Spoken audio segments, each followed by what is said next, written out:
Welcome, traveler, to the land where humanity first dared to dream beyond survival. You stand now in the cradle of everything we call civilization, where the golden light of a setting sun washes over mud brick walls that have witnessed 5,000 years of human ambition, triumph, and tragedy. But here is the question that haunts historians to this day. How did scattered bands of nomadic hunters, wandering these marshlands 10,000 years ago, transform themselves into the architects of empires that would shape every civilization to follow? What secret did they discover in this narrow strip of land between two rivers that allowed them to invent writing, mathematics, law, and the very concept of the city itself? This is Mesopotamia, the land between the Tigris and Euphrates, and its story is nothing less than the story of how we became who we are. I am your guide through time, and together we will walk the complete journey of this extraordinary world from its very first breath to its final transformation. We will begin in an age before cities existed, when the first farmers planted seeds in this fertile soil and built villages that would grow into something unprecedented. We will witness the rise of Uruk, the first true metropolis on Earth, where 40,000 souls lived together in ways never before attempted. We will stand beside Sargon of Akkad as he forges the world's first empire. We will read the laws of Hammurabi carved in stone, principles that echo in courtrooms today. We will march with Assyrian armies whose iron discipline conquered from Egypt to Persia, and we will walk through the Ishtar Gate into Nebuchadnezzar's Babylon, perhaps the most magnificent city the ancient world ever knew. But this is not merely a tale of glory. We will witness catastrophic collapses, empires that seemed invincible crumbling within decades, and the remarkable resilience of people who rebuilt again and again from the ashes. Every 60 minutes you count, every circle you divide into 360 degrees, every contract you sign, every story of great floods you have ever heard. All of these trace back to clay tablets inscribed in this very land 5 millennia ago. If you enjoy these complete journeys through ancient civilizations, please subscribe so you do not miss our next exploration. Each week, we bring you the full story of a lost world, told with the depth and wonder it deserves. Now, let us begin our journey in an age before writing, before cities, before kings, when the first seeds of civilization were planted in soil, watered by two great rivers. The ice retreats, slowly over centuries that blur into millennia. The great glaciers that once locked the northern world begin their long withdrawal. Meltwater carves new channels through ancient rock. Rivers swell and shift their courses, and in a crescent of land arcing from the eastern Mediterranean to the Persian Gulf, something unprecedented begins to stir. 10,000 years before the Common Era, the world belongs to wanderers. Small bands of humans follow the herds, tracking wild sheep and gazelle across the rolling grasslands between two great rivers. The Tigris and Euphrates flow southward through terrain that shifts with the seasons, sometimes lush with wild grains, sometimes parched and unforgiving. These hunters know every watering hole, every sheltered valley, every migration route their prey will follow. They carry everything they own. They leave almost nothing behind. But the climate is changing. The cold, dry conditions that define the last ice age give way to warmer, wetter patterns. Wild wheat and barley spread across the hillsides in unprecedented abundance. The grasses grow so thick in certain valleys that a family could harvest enough grain in 3 weeks to sustain themselves for an entire year. And here, in this moment of natural plenty, a profound question emerges in the human mind. Why follow the food when the food can be made to stay? The foothills of the Zagros Mountains witness the first experiments. Families begin returning to the same campsites year after year, drawn by reliable springs and dense stands of wild cereals. They build simple shelters of mud and reeds, structures meant to last a season rather than a night. They dig storage pits into the earth, lining them with clay to protect their harvested grain from moisture and rodents. Each small innovation makes the next return more attractive. At a site called Jarmo, nestled in the Kurdish highlands of what will become northern Iraq, one of humanity's earliest permanent villages takes shape around 7,000 years before the Common Era. 20 to 30 mud brick houses cluster together on a hillside overlooking a spring-fed stream. The walls are thick, the floors plastered with clay. Stone foundations anchor structures that will stand for generations. This is no temporary camp. This is home. The people of Jarmo cultivate emmer wheat and two-row barley. They tend flocks of domesticated goats and sheep, animals whose wild ancestors once roamed these same hills as prey. The transformation is complete. Hunters have become herders. Gatherers have become farmers. The land no longer simply provides. It is worked, shaped, coaxed into productivity through human labor and accumulated knowledge. Similar villages emerge across the Fertile Crescent. At Tel Hassuna, near the future site of Nineveh, farmers develop sophisticated irrigation techniques to extend their growing season. At Samarra, along the Middle Tigris, communities experiment with canal systems that will one day transform the southern plains. Each settlement becomes a laboratory of innovation, testing new crops, new tools, new ways of organizing human effort. The consequences ripple outward through every aspect of existence. Permanent settlement demands new forms of social organization. Who owns the stored grain? Who decides when to plant? When to harvest? Who receives what share? Questions that never troubled nomadic bands now require answers, agreements, traditions that bind communities across generations. Population grows. Villages that once held dozens now shelter hundreds. The surplus food that agriculture provides frees some individuals from the endless labor of subsistence. Specialists emerge, potters who shape clay into vessels for storage and cooking, weavers who transform wool into cloth, toolmakers who craft increasingly refined implements from stone and bone. The land between the rivers waits.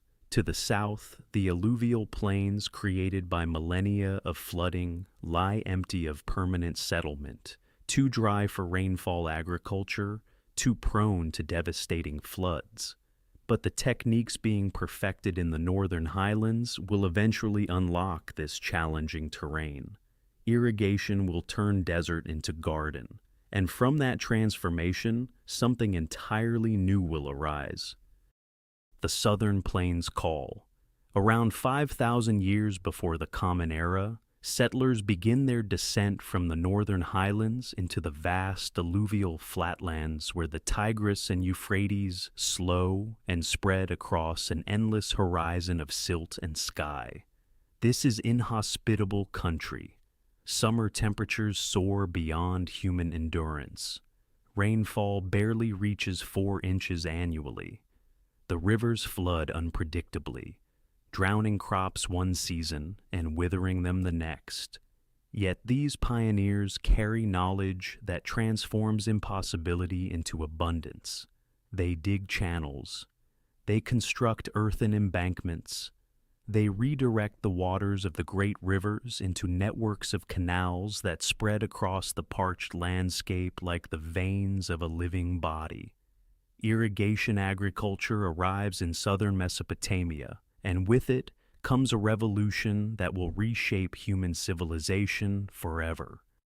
The Ubaid period unfolds across 15 centuries of relentless innovation. Villages multiply along the canal networks, each settlement dependent on its neighbors for the maintenance of shared waterways. Cooperation becomes survival. Communities that once numbered in dozens now require hundreds of coordinated laborers to maintain the irrigation systems that sustain them all. Pottery transforms from crude necessity into refined art. Ubaid ceramics emerge from kilns with distinctive painted designs, geometric patterns, and dark pigment against buff-colored clay. These vessels travel extraordinary distances, appearing at sites from the Persian Gulf to the Mediterranean coast. Trade networks expand, specialized production intensifies. The humble pot becomes both utilitarian object and marker of cultural identity. Temple architecture takes its first monumental steps. At Eridu, considered by later Mesopotamians to be the oldest city in the world, a small shrine rises on a platform of packed earth. Generation after generation adds to this structure, each rebuilding larger and more elaborate than the last.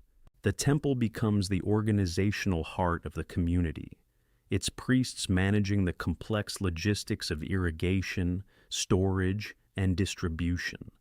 The population explosion defies imagination. Settlements that began as fishing camps along the marshlands grow into substantial towns. Uruk emerges from the southern wetlands, its population swelling beyond anything previously attempted in human history. By 3,500 years before the Common Era, perhaps 40,000 people crowd within and around its walls. Administration demands innovation. How does one track thousands of workers, countless bushels of grain, endless transactions between temple and citizen? Clay tokens pressed with distinctive marks begin appearing in temple storerooms. Small clay envelopes contain collections of these tokens, their surfaces impressed with symbols indicating contents. The pressure of complexity pushes human ingenuity toward an unprecedented threshold. The first pictographs appear on clay tablets at Uruk. Simple drawings represent commodities: a stylized head of grain, a schematic sheep, a vessel of beer. Numerical notations accompany these images, recording quantities that exceed the capacity of memory alone. Writing has not yet arrived in its full flowering, but its seeds have been planted in the fertile soil of administrative necessity. Metallurgy advances. Copper tools appear with increasing frequency, their edges holding longer than stone, their forms more easily shaped to specialized purposes. The technology of fire reaches new sophistication as potters and metal workers push kiln temperatures ever higher. The wheel turns for the first time. Initially appearing on pottery, the rotating disc soon finds application in transport. Sledges give way to carts. The movement of goods accelerates. The world grows smaller, even as human ambitions expand beyond all previous boundaries. The wheel turns, and with it, the world transforms. By 3,500 years before the Common Era, the settlement that will become Uruk has already begun its extraordinary metamorphosis from prosperous village into something unprecedented in human experience. The city rises from the alluvial plain like a dream made manifest in mud brick, where scattered reed huts once dotted the landscape. Now towering walls encircle a sprawling urban center that stretches across nearly 250 hectares. Within these protective barriers, perhaps 40,000 souls live, work, worship, and die in closer proximity than any humans have ever experienced before. The temple precinct of Vienna dominates the urban landscape. Dedicated to Inanna, goddess of love and war, This sacred complex represents the spiritual and administrative heart of the emerging metropolis.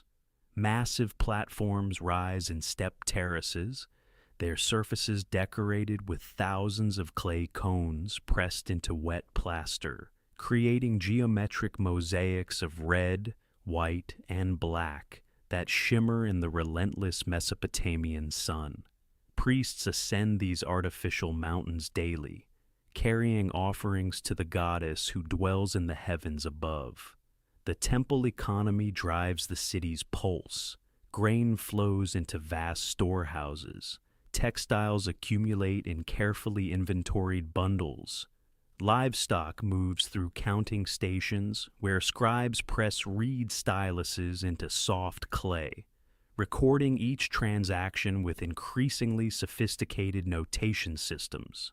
The cylinder seal emerges as the signature technology of this urban revolution. Small stone cylinders, carved with intricate scenes of ritual and myth, roll across wet clay to leave their distinctive impressions.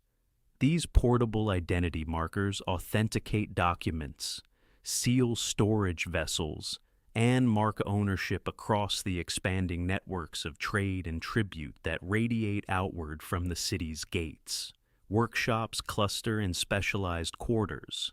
Potters mass-produce standardized vessels using the fast wheel, their output measured in quantities that would have seemed impossible to earlier generations. Metal workers cast bronze tools and weapons, the alloy's superior hardness transforming both agriculture and warfare. Weavers operate large looms that produce textiles destined for markets hundreds of kilometers distant. The streets of Uruk pulse with a diversity unknown to village life. Farmers from the surrounding countryside bring their surplus to market. Merchants from distant lands arrive with exotic goods. Lapis lazuli from the mountains of Afghanistan, carnelian from the Indus Valley, timber from the cedar forests of Lebanon. Laborers crowd into dense residential quarters, their small houses sharing walls in arrangements that maximize precious urban space. Social stratification crystallizes. The temple elite occupy spacious compounds near the sacred precincts.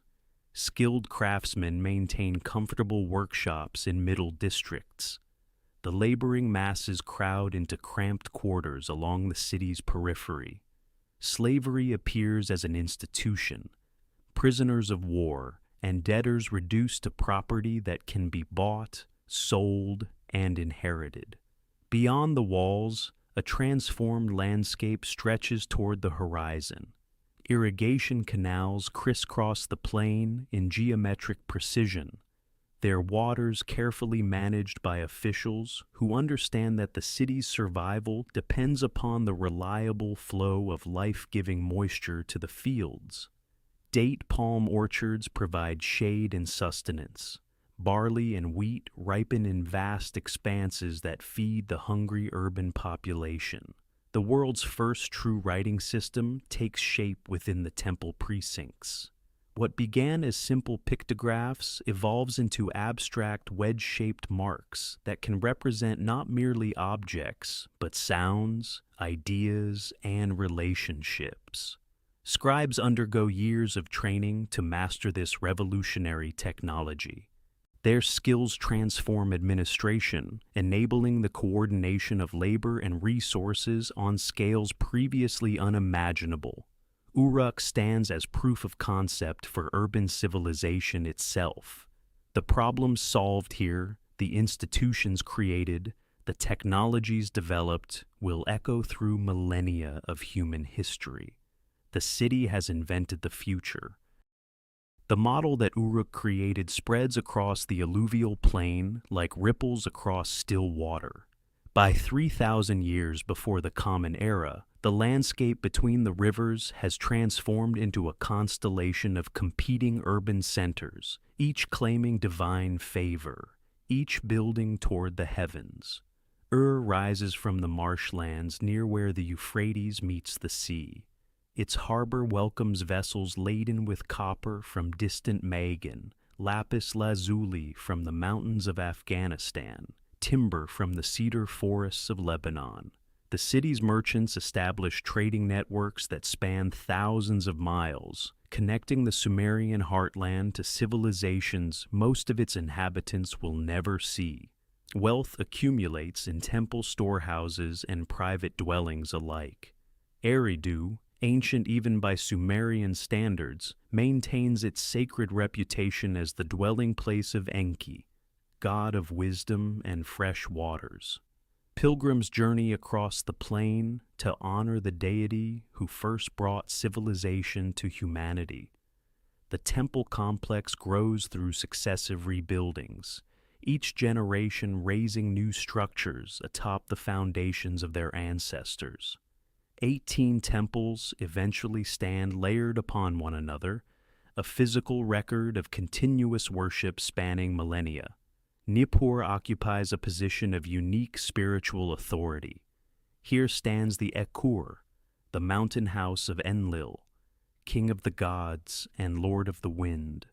No Sumerian ruler can claim legitimate kingship without receiving blessing at this sacred site. The city becomes a neutral ground where rival powers seek divine sanction for their ambitions. Its scribal schools preserve and transmit the religious traditions that bind Sumerian civilization together. Lagash and its sister city Girsu control rich agricultural territory along the Tigris. Their rulers commission elaborate irrigation projects that transform marginal land into productive fields. Boundary disputes with neighboring Umma spark conflicts that persist across generations, recorded in detailed inscriptions that represent some of history's earliest diplomatic documents.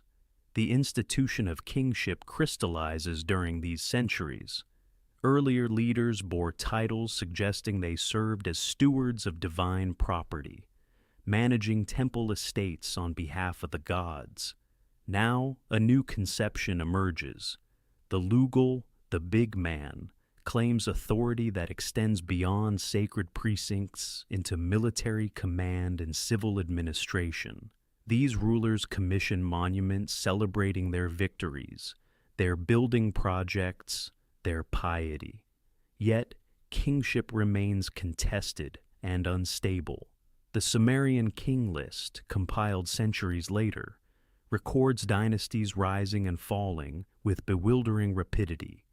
Kish claims hegemony, then Uruk, then Ur, then others in succession.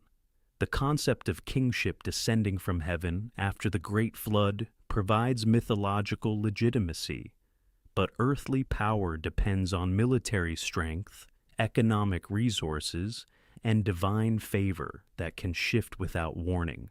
Massive defensive walls encircle these competing cities. Mud brick fortifications rise to heights of 10 meters or more, punctuated by towers and gates. The investment in military architecture reveals a world of endemic warfare, where neighboring cities raid each other's territories, capture prisoners for labor, and compete for control of water resources and trade routes. Within these walls, urban society grows increasingly stratified. Temple administrators and palace officials form an elite class with access to surplus wealth. Skilled craftsmen occupy a middle tier, their specialized knowledge commanding respect and compensation. Below them, the majority labor in fields and workshops, their lives bound to institutions that control land, water, and the means of production. The scribal arts flourish as administration grows more complex. Schools attached to temples train young men in the mysteries of cuneiform, producing the bureaucrats who keep civilization functioning. These scribes begin recording not merely economic transactions, but also hymns, myths, and proverbs. Literature emerges as a distinct category of human expression. The Sumerian dawn illuminates a world recognizably ancestral to later civilizations. Cities compete for dominance. Kings seek glory through conquest and construction. Priests mediate between humanity and the divine. Merchants pursue profit across vast distances. Scribes preserve knowledge for future generations. The patterns established here will repeat across millennia. But nowhere do they crystallize more vividly than in the great cemetery that lies beyond the sacred precinct of Ur. Between 2600 and 2400 years before the Common Era, the rulers of this city descend into the earth, accompanied by treasures that will remain hidden for over 4,000 years. The royal cemetery of Ur contains approximately 2,000 graves, but 16 of these burials stand apart from all others. These are the death pits, massive underground chambers where kings and queens journey into eternity surrounded by their entire courts. The wealth interred here defies comprehension. Gold vessels, lapis lazuli jewelry, silver harps, and carnelian beads fill chamber after chamber. The Sumerians bury not merely objects, but entire households, complete with servants, musicians, soldiers, and attendants who follow their rulers into the afterlife. The tomb of Queen Puabi reveals the pinnacle of Sumerian craftsmanship and the depths of Sumerian belief. Her body lies upon a wooden bier, adorned with a headdress of gold leaves, lapis lazuli, and carnelian beads arranged in elaborate tiers. Gold ribbons wind through her hair. Massive crescent-shaped earrings frame her face. A cylinder seal near her shoulder bears her name and title, identifying her as a queen in her own right, not merely a consort. Around Puabi lie the bodies of her attendants. 23 individuals accompany her, including female servants wearing simpler versions of her elaborate headdress, male guards with copper daggers at their waists, and a harpist whose instrument features a golden bull's head with a lapis lazuli beard. These attendants appear to have walked willingly into the tomb, consumed poison, and arranged themselves in orderly rows before death claimed them. The craftsmanship of the burial goods reveals trade networks spanning thousands of kilometers. The lapis lazuli originates in the mountains of distant Afghanistan. The carnelian comes from the Indus Valley. The gold arrives from sources in Anatolia or perhaps Egypt. Ur sits at the center of a commercial web that connects the known world, and its rulers command resources from every direction. The Standard of Ur, discovered in one of the royal graves, depicts this wealth in miniature. One side shows scenes of war, with chariots crushing enemies and soldiers leading captives. The other side celebrates peace, with figures bringing tribute, leading animals, and feasting while a musician plays the lyre. The inlaid panels of shell, red limestone, and lapis lazuli create images that serve as windows into Sumerian court life. The bull-headed lyres found in multiple tombs demonstrate the sophistication of Sumerian musical culture. These instruments feature sound boxes decorated with elaborate inlay scenes, depicting animals behaving as humans, drinking, making music, and processing informal ceremonies. The imagery suggests mythological narratives now lost, stories that accompanied the music, played at royal banquets and religious ceremonies. The death pits raise questions that archaeology cannot fully answer. The attendants show no signs of violence, suggesting voluntary sacrifice or ritual poisoning. Small cups found near many bodies may have contained the fatal draught. The careful arrangement of bodies indicates that death came gradually enough for final positioning. This practice appears unique to this period at Ur, suggesting a specific religious belief that later generations abandoned. The wealth concentrated in these tombs reflects the economic power of early Sumerian kingship. The ability to remove such quantities of precious materials from circulation permanently demonstrates surplus wealth beyond immediate needs. These burials serve as statements of power, declarations that rulers command resources sufficient to sacrifice them to eternity. The wealth of Ur's royal tombs speaks to an age of city-states, each jealously guarding its independence, each temple precinct a world unto itself. Yet within 2 centuries of Queen Puabi's burial, this fragmented landscape will transform utterly. A single man will forge these competing cities into something unprecedented in human history, an empire stretching from the Persian Gulf to the Mediterranean Sea. The origins of Sargon of Akkad remain deliberately obscured, wrapped in legend that he himself may have cultivated. Later texts describe his mother as a priestess who bore him in secret, setting him adrift on the Euphrates in a basket of rushes sealed with bitumen. A water drawer discovered the infant and raised him as his own. This story of humble origins and divine providence establishes a pattern that will echo through millennia from Moses to Romulus. What history can verify begins in the city of Kish, where Sargon serves as cupbearer to King Ur-Zababa. The position carries more weight than its name suggests. The cupbearer controls access to the king, manages the royal household, and stands closer to power than any other official. From this vantage point, Sargon observes the mechanics of Sumerian kingship, its strengths and its fractures. Around 2334 years before the Common Era, Sargon seizes power. The exact circumstances remain unclear, but he emerges as ruler of a new city called Akkad, located somewhere in the northern alluvial plain. Despite centuries of archaeological searching, Akkad's precise location has never been found, buried perhaps beneath later settlements or lost to the shifting rivers. From this mysterious capital, Sargon launches campaigns that shatter the existing order. He defeats Lugalza-Gesi of Uruk, who had himself recently unified the southern cities, parading the conquered king in a neck-stock to the temple of Enlil at Nippur. This public humiliation serves notice that a new power has arisen, one that respects Sumerian gods while claiming authority over Sumerian kings.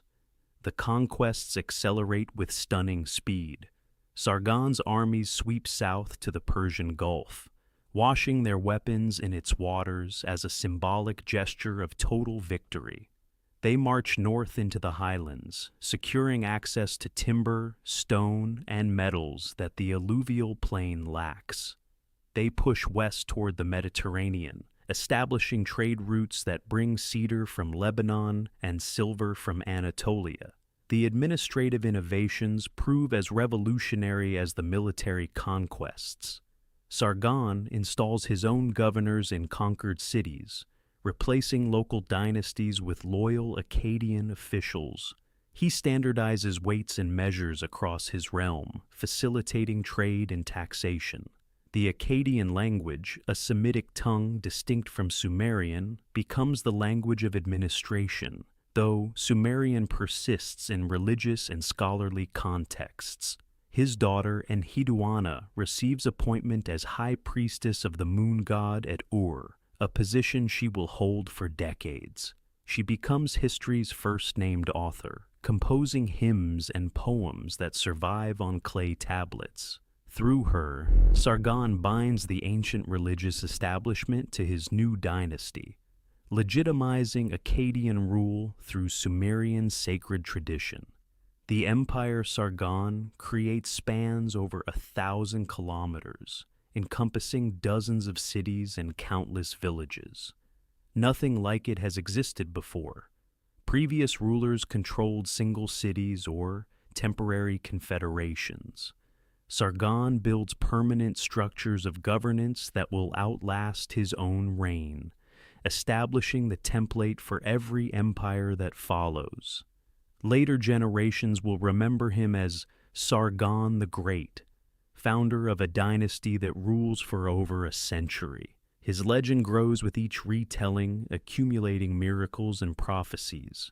Yet beneath the mythology lies a genuine historical achievement, the demonstration that diverse peoples speaking different languages could be unified under single rule, that the city-state need not be the final form of political organization.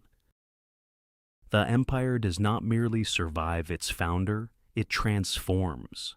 When Sargon dies around 2279 before the Common Era, the vast territories he conquered face their first great test. Rebellions erupt across the realm, from the mountains of Elam to the cities of Sumer. His sons Rimush and Manishtushu each take the throne in turn, each spending their reigns suppressing revolts, each meeting violent ends. The empire seems destined to fragment, to return to the familiar pattern of competing city-states. Then Naram-Sin ascends. The grandson of Sargon inherits a realm in crisis and transforms it into something unprecedented. Where his predecessors styled themselves simply as kings, Naram-Sin takes a step that shocks the ancient world. He declares himself a god. The cuneiform signs that spell his name now carry the divine determinative, the marker reserved for deities. Temples rise in his honor.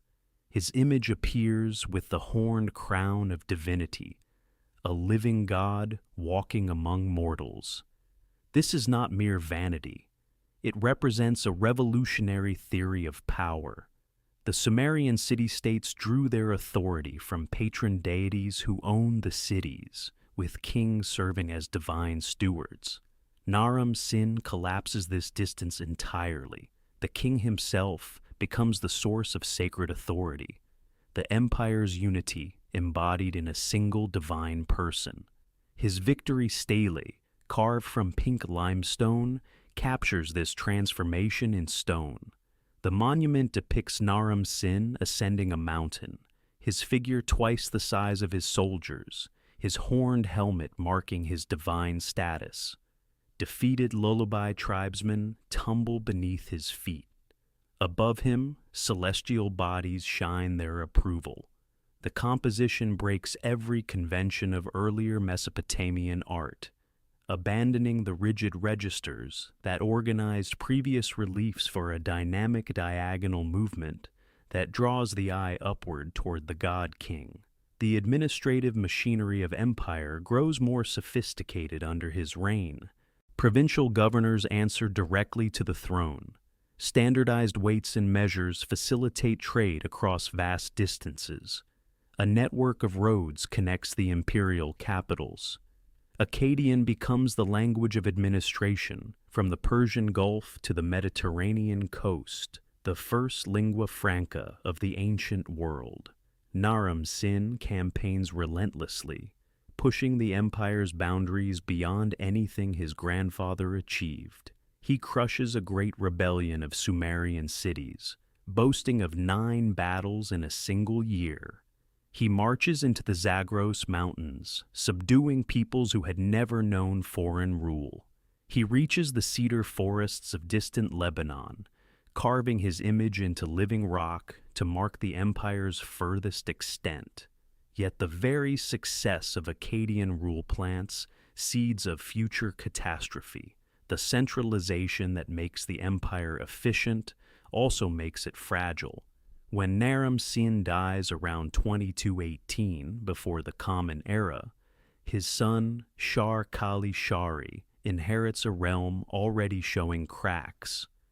Drought begins to afflict the northern provinces. Nomadic peoples press against the frontiers. The Gudians, mountain warriors from the Zagros, raid with increasing boldness. The final decades unfold with terrible swiftness. Shar-Kali-Shari struggled to maintain control, his inscriptions growing desperate. After his death, the empire fractures entirely. A later chronicle asks plaintively, who was king? Who was not king? 4 rulers claim the throne simultaneously. The Gutians sweep down from the mountains, not to rule, but to plunder. By 2154 before the Common Era, the Akkadian Empire exists only in memory. Its cities still stand, their populations diminished. Its language continues as a prestige tongue. Its administrative innovations survive in the practices of successor states. But the unified realm that Sargon built and Naram Sin elevated to divine status has vanished, leaving behind ruins and legends that will haunt Mesopotamian imagination for millennia to come. The ruins speak of catastrophe, where Akkadian governors once administered vast provinces, where royal messengers carried orders across hundreds of kilometers, where tribute flowed ceaselessly toward the imperial center. Now silence settles like dust upon abandoned courtyards. The Gutians, mountain people from the Zagros highlands, have swept across the plain, not as conquerors seeking to build, but as raiders content to extract. Their presence fragments what remains of central authority, leaving each city to fend for itself in a landscape suddenly grown dangerous. Yet, catastrophe proves selective. While northern cities suffer under Gutian dominance, the southern reaches of Sumer experience something unexpected, a flowering. The city of Lagash, ancient even by Mesopotamian standards, emerges from the imperial shadow with remarkable vitality. Here, in the decades following Akkadian collapse, a different kind of power takes root, one measured not in conquered territories but in temples raised and gods honored. The Ensai of Lagash during this period, a ruler named Gudea, leaves behind a legacy unlike any before him. His statues, carved from diorite imported at enormous expense from distant lands, depict a figure of serene devotion, hands clasped in eternal prayer, eyes gazing upward toward divine realms. Gudea presents himself not as warrior king, but as faithful servant of the gods. The inscriptions covering these statues speak an elaborate, poetic language of temple construction, of dreams interpreted, of divine favor earned through piety. The temple complex dedicated to Ningirsu, the city's patron deity, rises under Gudea's direction as the most ambitious religious construction since the great ziggurats of earlier ages. Cedar beams arrive from Lebanon, gold from distant mines, precious stones from lands whose names appear in cuneiform for the first time. The building project mobilizes the entire city, channeling energies that might otherwise fuel military adventure into sacred architecture. Gudea's cylinder inscriptions, among the longest and most beautiful Sumerian texts ever composed, describe the temple's construction in extraordinary detail. Dreams guide the ruler to proper designs. Omens confirm divine approval. Every material carries symbolic weight.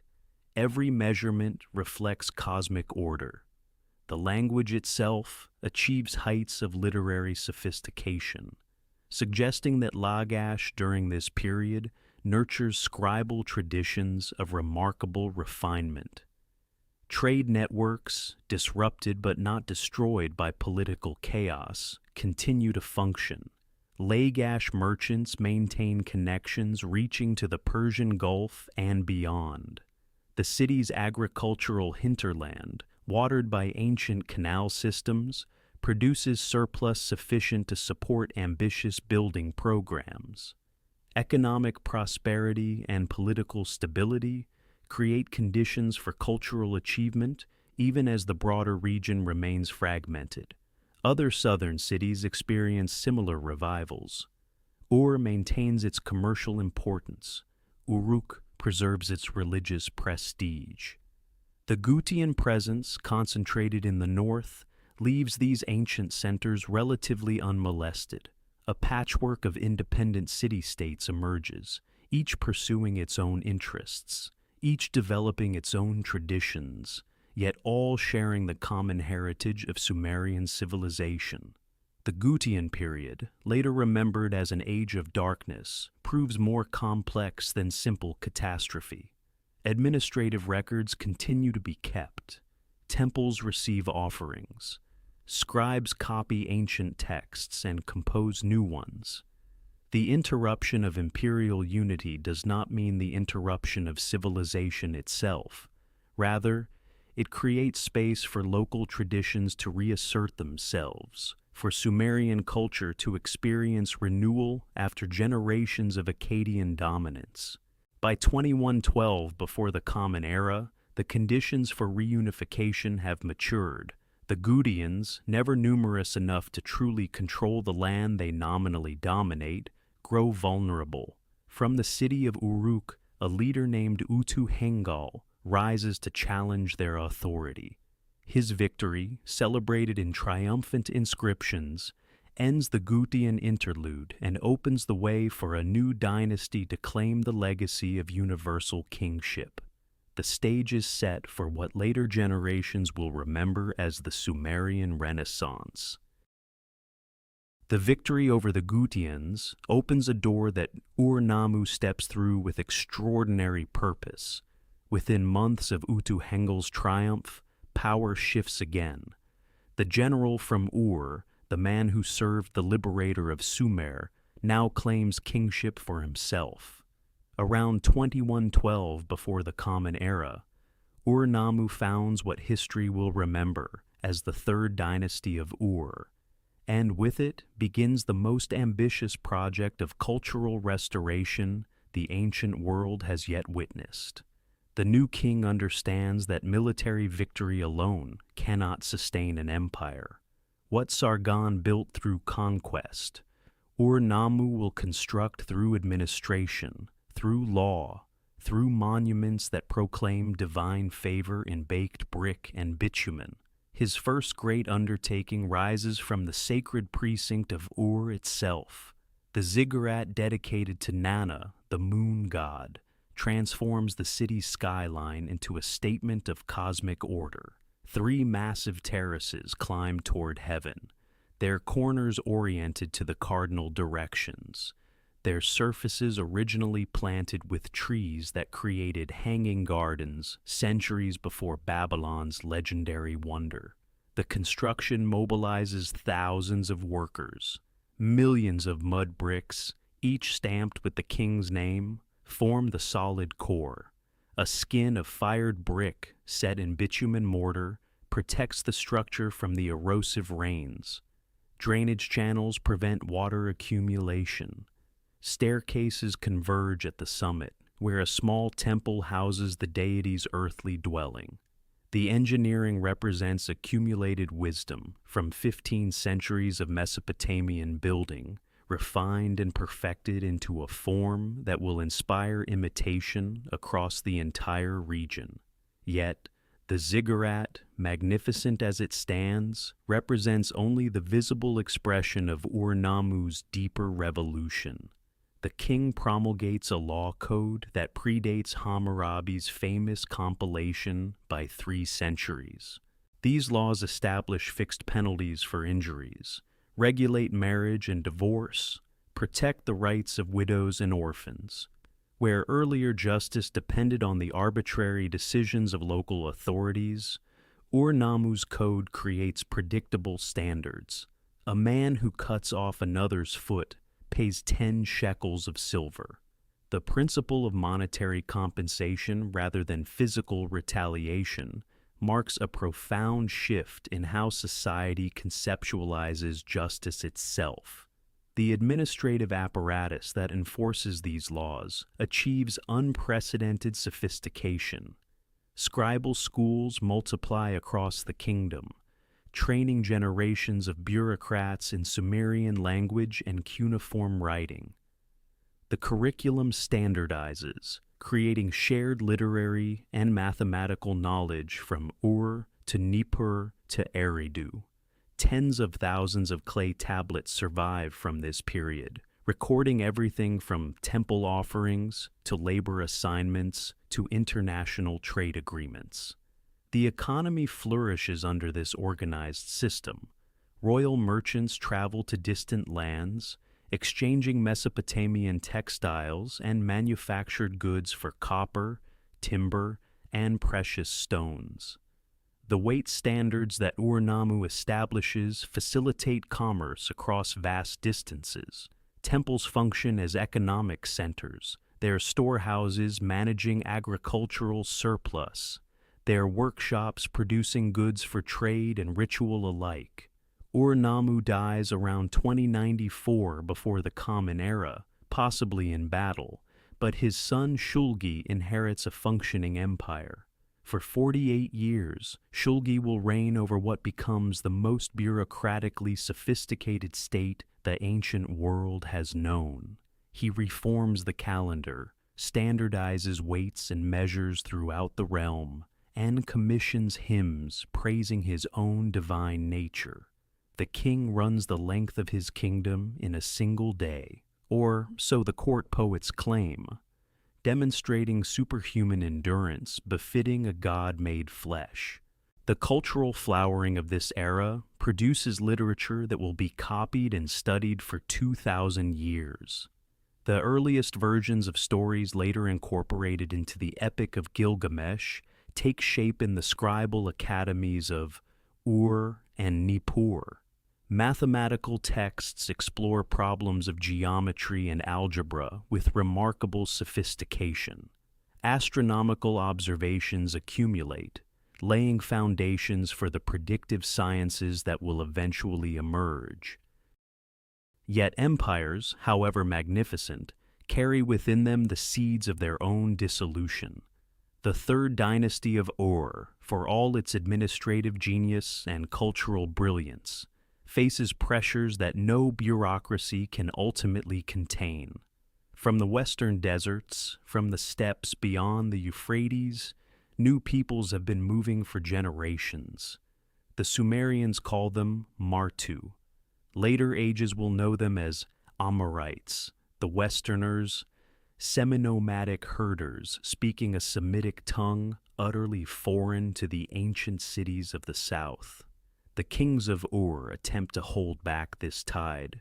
Shulgi's successors construct a massive wall stretching between the Tigris and Euphrates, a barrier meant to separate civilization from barbarism. The wall fails. The Amorites do not arrive as conquering armies but as gradual infiltration, as hired soldiers and seasonal laborers, as merchants, and eventually as settlers who intermarry with the urban population. By the reign of Ibbi-Sin, the last king of Ur, the empire fragments into competing city-states, each ruled by ambitious governors who declare independence. Around 2004 before the Common Era, Ur itself falls. Elamite armies from the Iranian highlands sack the great city, carrying Ibbi-Sin into captivity. The lamentations composed for this catastrophe survive on clay tablets, poetry of devastating grief describing temples violated, streets filled with corpses, the divine statues of the gods carried away as plunder. The Sumerian civilization that had endured for nearly 2 millennia enters its twilight. From this chaos, new powers emerge. The Amorite chieftains who had served as mercenaries and administrators now establish their own dynasties. Isin and Larsa compete for supremacy in the south. Eshnunna controls the Diyala region. Assur begins its long ascent in the north. And in a modest settlement along the Euphrates, a place of little previous importance, an Amorite dynasty establishes itself around 1894 before the Common Era. The city is called Babylon. For its first century, Babylon remains a minor player in the complex politics of the age. Its early kings expand cautiously, building temples, fortifying walls, establishing the cult of Marduk as the city's patron deity. The world around them churns with constant warfare. Rim-Sin of Larsa conquers Isin and briefly unifies the south. Shamshi-Adad creates a powerful kingdom in Upper Mesopotamia, placing his sons as puppet rulers in Mari and Ekalatum. The transformation of Babylon from provincial backwater to imperial capital requires a particular combination of circumstances and personality. The circumstances arrive when the great powers exhaust themselves in mutual destruction. Shamshi-Adad dies, and his kingdom fragments. Rim-Sin ages, his grip on power weakening. The personality arrives in 1792 before the Common Era, when a young prince named Hammurabi ascends to the throne of Babylon. The early years of Hammurabi's reign reveal patience rather than ambition. He spends decades building infrastructure, digging canals, strengthening fortifications, cultivating alliances. The diplomatic correspondence of the age shows a ruler who understands that timing matters more than raw power. He waits while rivals weaken themselves, while coalitions form and dissolve, while the balance of power shifts imperceptibly in his favor. The Amorite period transforms Mesopotamian society in ways both visible and subtle. The Sumerian language retreats into the temples and scribal academies, preserved as a sacred tongue, while Akkadian becomes the language of daily life and administration. New legal traditions emerge, synthesizing ancient Sumerian precedents with Amorite customs. The gods themselves undergo transformation, their characters and relationships rewritten to reflect new political realities. In the temples of Babylon, priests elevate Marduk from local deity to cosmic champion. The theology develops gradually, preparing for the moment when political supremacy will require religious justification. The stage is set for an empire that will reshape the ancient world, for a law code that will echo through millennia, for a city whose very name will become synonymous with power and splendor. The young king who ascends Babylon's throne in 1792 before the Common Era inherits a modest realm surrounded by rivals. Hammurabi, sixth ruler of the Amorite dynasty, commands a city-state of perhaps 50,000 souls, wealthy from trade but militarily vulnerable. To the south, Larsa dominates the ancient Sumerian heartland. To the north, Assyria and Eshnunna threaten. To the east, Elam watches with predatory patience. The new king must navigate these dangers with cunning before he can dream of conquest. For nearly 3 decades, Hammurabi plays the patient game. He strengthens Babylon's walls, dredges canals, builds temples to Marduk. Diplomatic marriages and careful alliances keep enemies at bay. The young ruler studies his rivals, waiting for the moment when strength and opportunity align. That moment arrives in 1764, before the Common Era, when Elam invades the Mesopotamian plain. Hammurabi joins a coalition against the eastern threat, then turns on his former allies with devastating speed. Within 6 years, the transformation is complete. Larsa falls in 1763. Eshnunna collapses. Mari, the great trading city of the Middle Euphrates, submits and is later destroyed when its king proves treacherous. By 1755, Hammurabi rules from the Persian Gulf to the borders of Assyria, the largest empire Mesopotamia has seen since Akkadian times. Yet military conquest alone does not explain Hammurabi's enduring fame. The black diorite stele that bears his law code stands as the most complete legal document surviving from the ancient world. 282 laws carved in elegant cuneiform address every aspect of Babylonian life. Property disputes, marriage contracts, inheritance rights, commercial regulations, professional standards, criminal penalties, all receive systematic treatment. The laws reveal a society of remarkable complexity. 3 distinct social classes emerge: the Awilim, free citizens of full rights, the Mushkenum, a dependent class whose exact status remains debated, and the wardom, slaves who nonetheless possess certain legal protections. Punishments vary according to the victim's status, reflecting hierarchies that permeate every transaction. The famous principle of proportional justice appears throughout. An eye for an eye, a tooth for a tooth, but only between social equals. When a free man injures another free man, equivalent punishment follows. When he injures someone of lower status, monetary compensation suffices.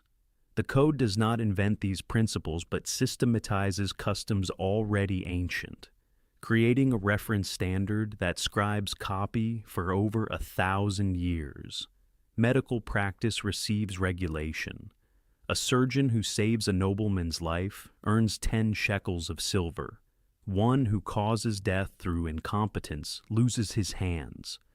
Builders face similar accountability. If a house collapses and kills the owner, the builder dies. If it kills the owner's son, the builder's son dies.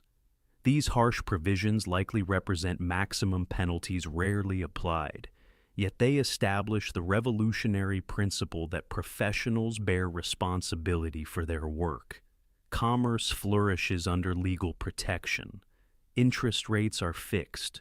Merchants must provide receipts. Innkeepers who water wine face drowning.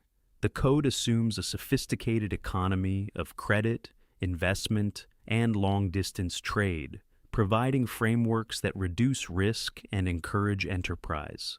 The steles prologue and epilogue frame these laws within cosmic purpose. Hammurabi presents himself as shepherd of his people, chosen by Marduk to bring justice to the land. The god's elevation mirrors Babylon's political rise, theological and imperial power intertwining. When the king dies around 1750 before the Common Era, he leaves behind not merely an empire, but a model of ordered civilization that will influence legal thinking across the ancient Near East and echo faintly even in modern jurisprudence. The empire's laws govern a world of extraordinary complexity, a civilization where millions live out their days in rhythms both ancient and remarkably modern. Beyond the palace walls and temple precincts, beyond the grand proclamations carved in stone, ordinary existence unfolds in patterns that would remain recognizable for millennia. The farmer rises before dawn in his mud-brick house on the outskirts of Sipar or Nippur. His world centers on the canal that brings life-giving water from the Euphrates to his barley fields. The agricultural calendar dictates everything. Plowing begins after the autumn floods recede, teams of oxen dragging bronze-tipped plows through soil enriched by river silt. Seeding follows precise traditions passed through generations. The seed plow dropping grain into furrows at carefully calculated depths. By spring, golden barley waves across the floodplain, and harvest crews work from first light until exhaustion, cutting stalks with curved sickles, threshing grain on packed earth floors where oxen tread endless circles. This farmer does not own his land outright. Complex arrangements bind him to temple estates, royal holdings, or wealthy families. He pays rent in grain, owes labor service for canal maintenance, and must contribute to military levies when called. Yet, he possesses rights. Hammurabi's code protects him from arbitrary eviction, guarantees fair treatment, allows him to accumulate modest wealth. His surplus grain, stored in great ceramic jars, represents security against famine and currency for exchange. The merchant inhabits a different world entirely. In Babylon's commercial quarters, warehouses line streets where donkey caravans arrive from distant lands. Tin from the mountains beyond Elam, copper from the Persian Gulf, cedar from Lebanon, lapis lazuli from Afghanistan. Textiles from every corner of the known world pass through these districts. The merchant class has developed sophisticated instruments of trade. Clay tablets record loans at fixed interest rates, partnerships divide risk among multiple investors, letters of credit allow transactions across vast distances without physically transporting silver. A successful merchant maintains agents in foreign cities, corresponds through the slow but reliable networks of caravan routes, and navigates the complex regulations governing international trade. Temple institutions serve as banks, storing deposits, making loans, guaranteeing contracts.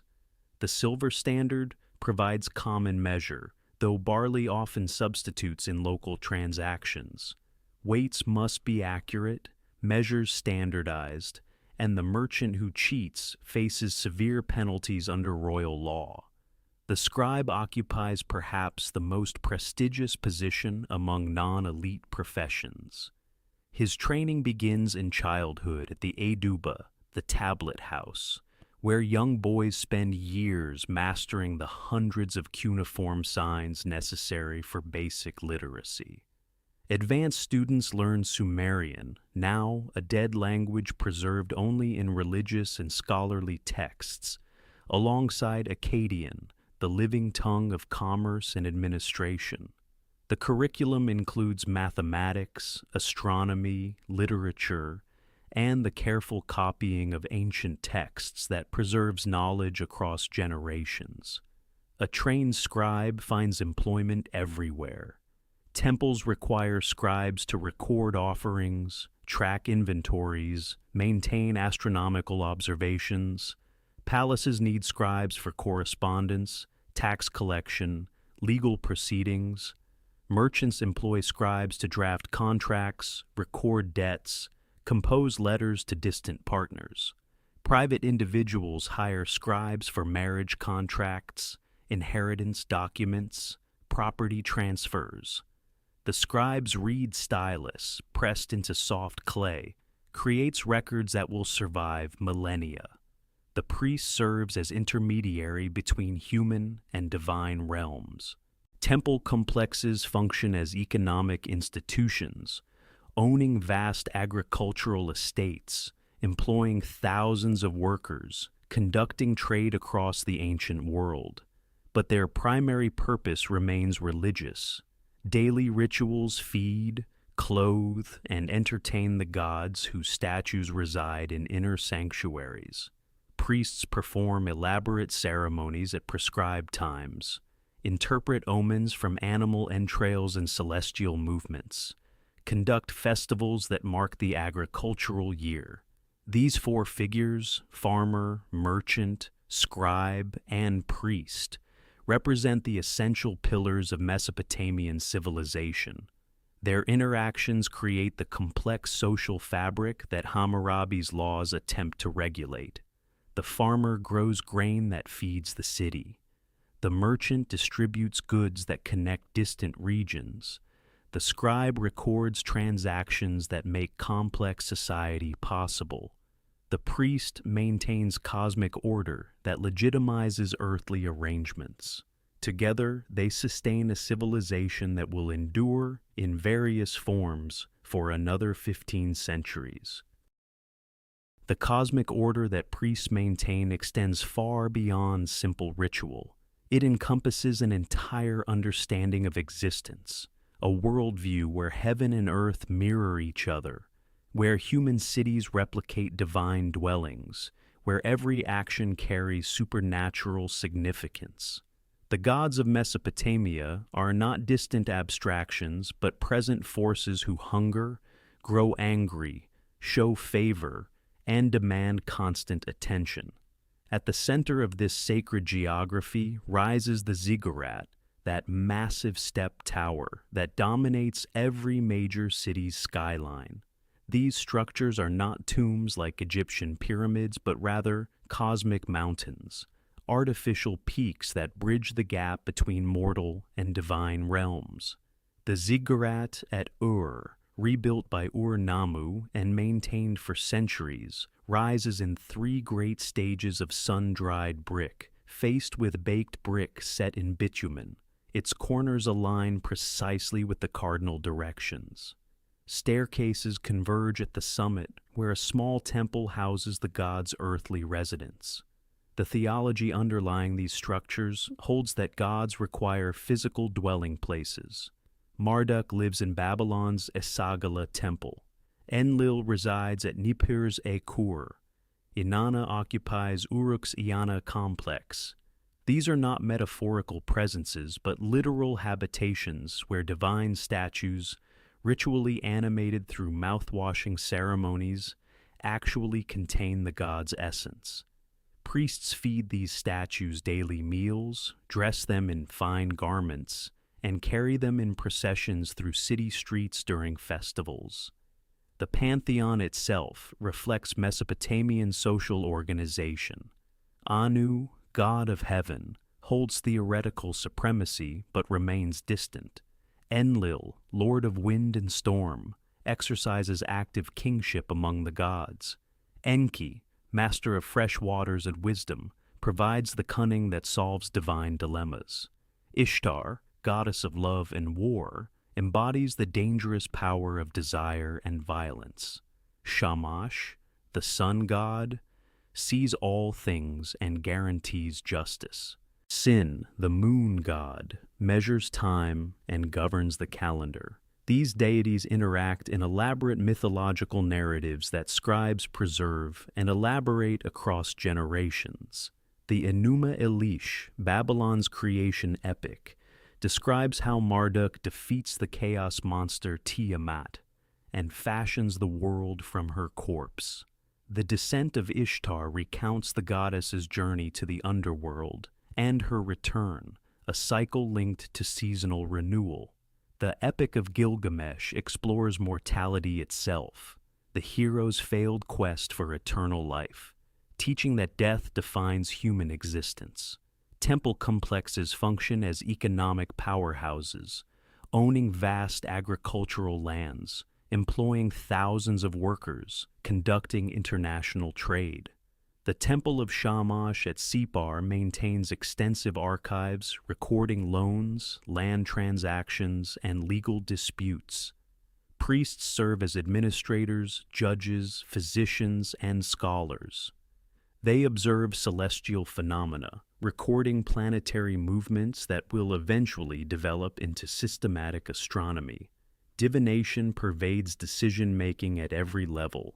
Haruspicy, the examination of animal entrails, reveals divine intentions before any major undertaking. Astrologers interpret celestial omens, compiling vast compendia of observations and their meanings.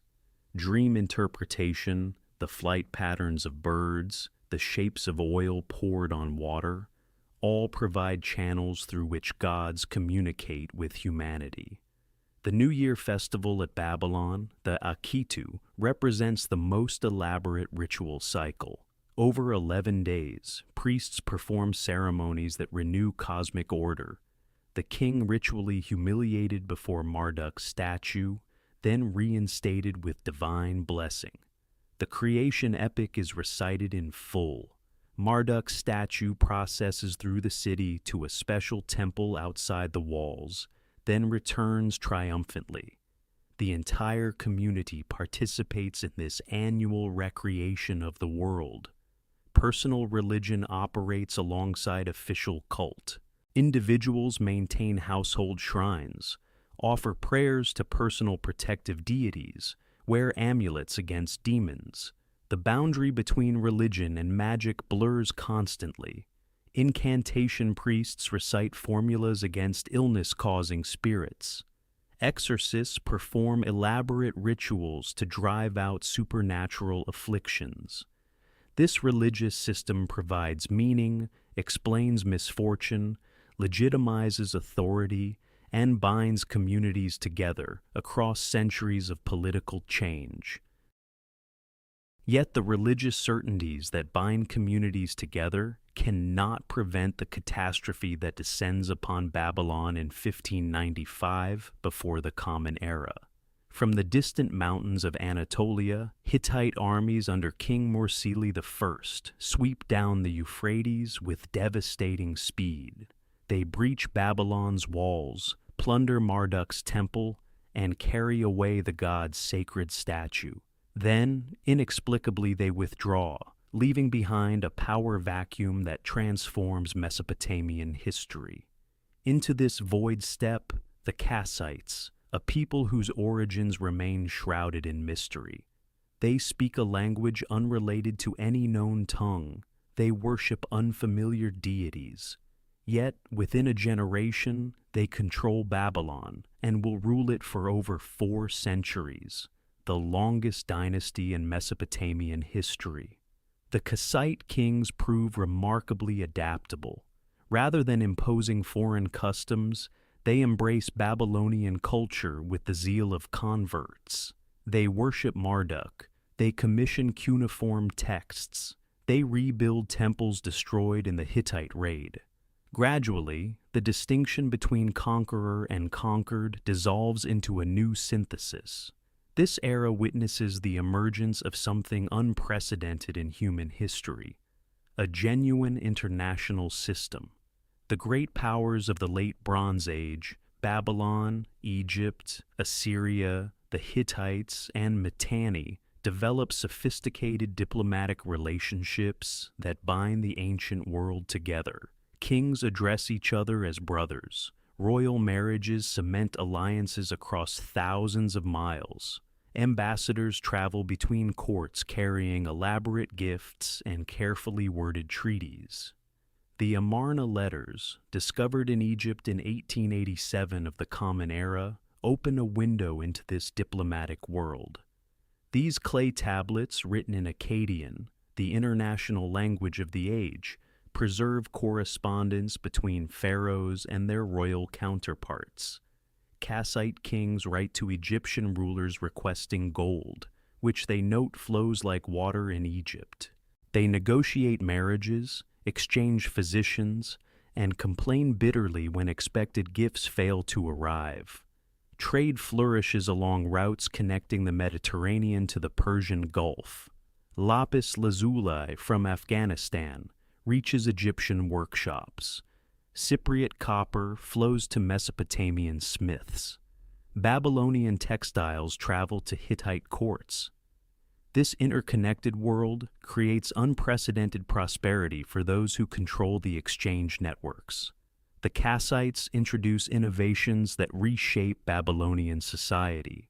They establish land grants called kudurus, boundary stones carved with divine symbols that guarantee property rights across generations.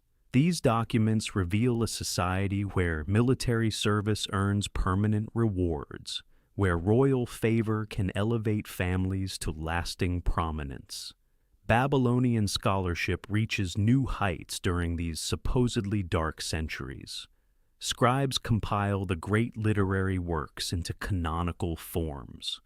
The Epic of Gilgamesh achieves its standard version. Medical texts, astronomical observations, and mathematical treatises accumulate in temple libraries.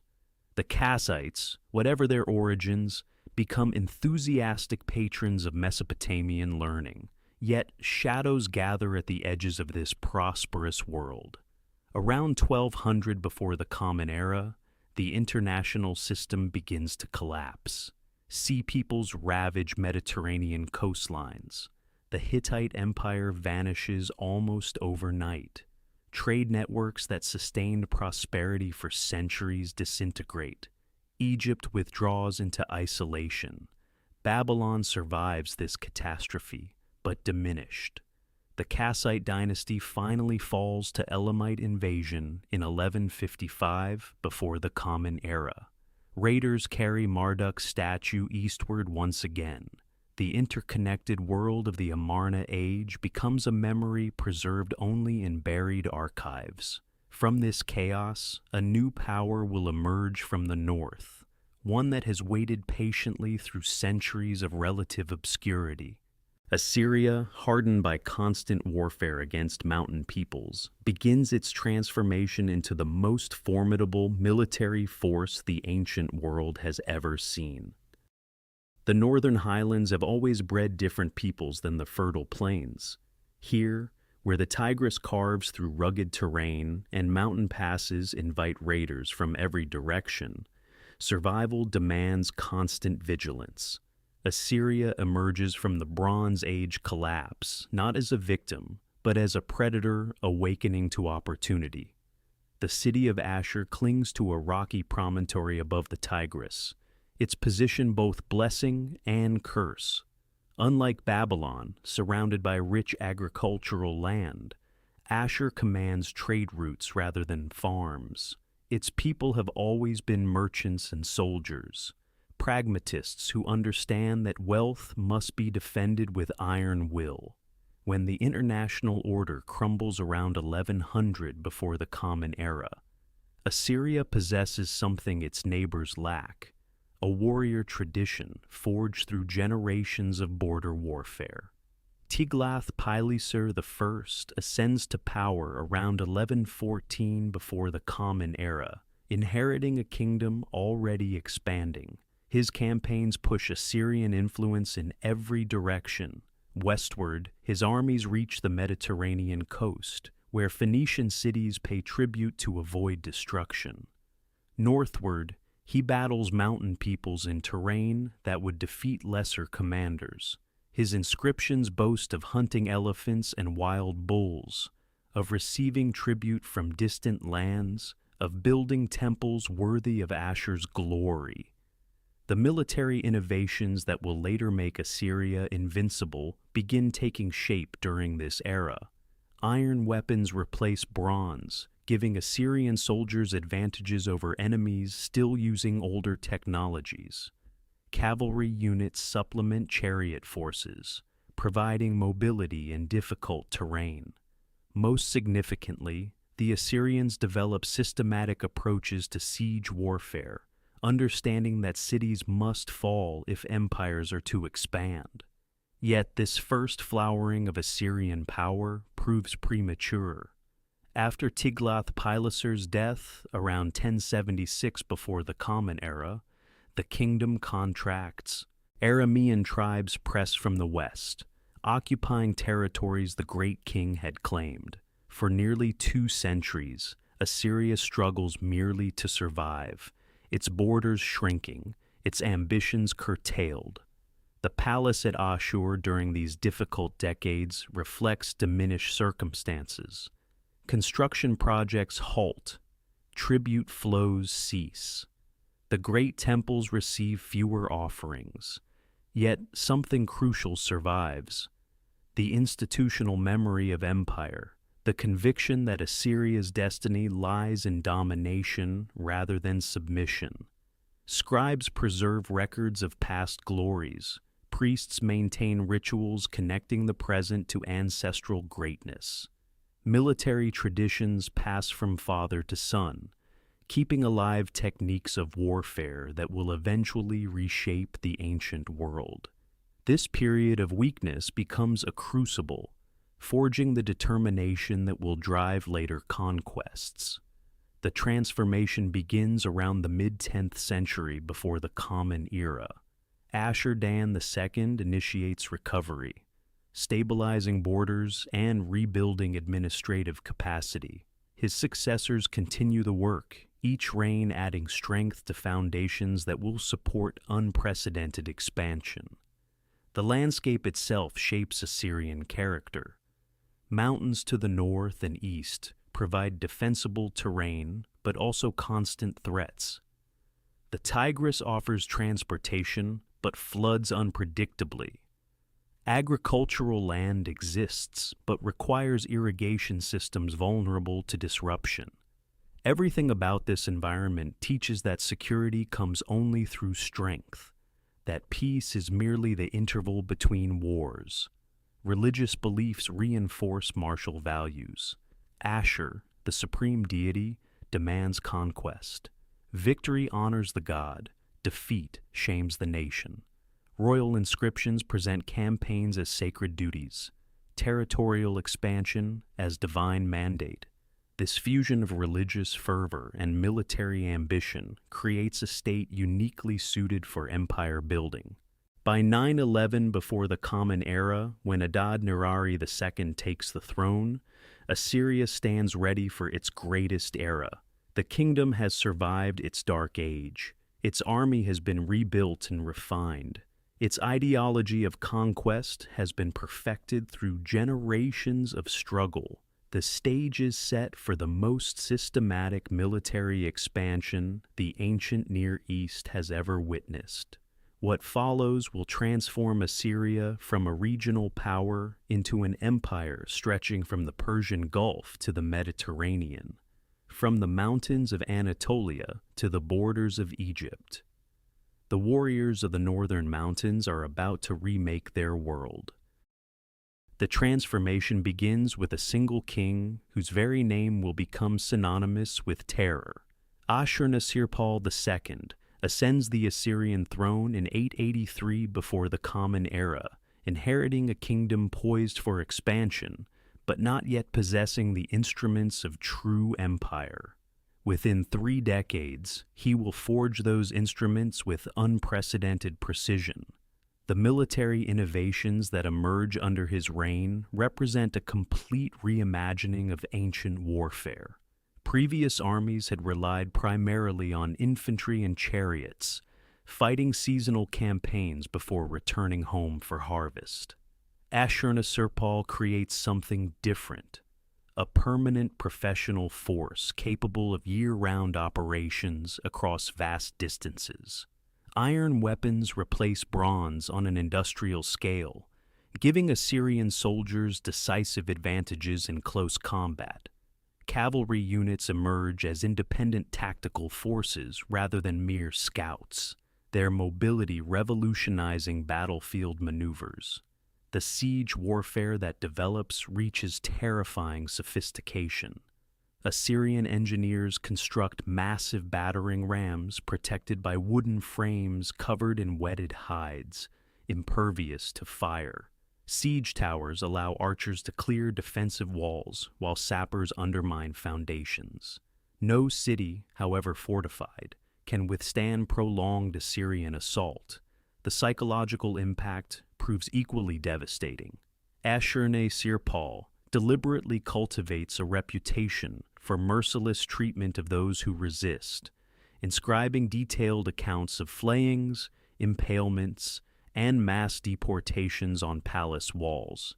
These are not merely records but warnings, propaganda designed to encourage surrender before siege begins. The new capital at Nimrud rises as physical testament to Assyrian power. Ashurnasirpal abandons ancient Ashur for this site along the Tigris, constructing a city of unprecedented magnificence. The Northwest Palace alone covers more than 2 hectares, its walls lined with carved alabaster reliefs depicting royal hunts, military campaigns, and supernatural guardians. Colossal human-headed winged bulls weighing 40 tons each flank. Major doorways, their 5 legs creating an optical illusion of stability from any viewing angle. The administrative innovations prove equally significant. Conquered territories are organized into provinces governed by appointed officials rather than local rulers, their loyalty ensured through regular rotation and royal oversight.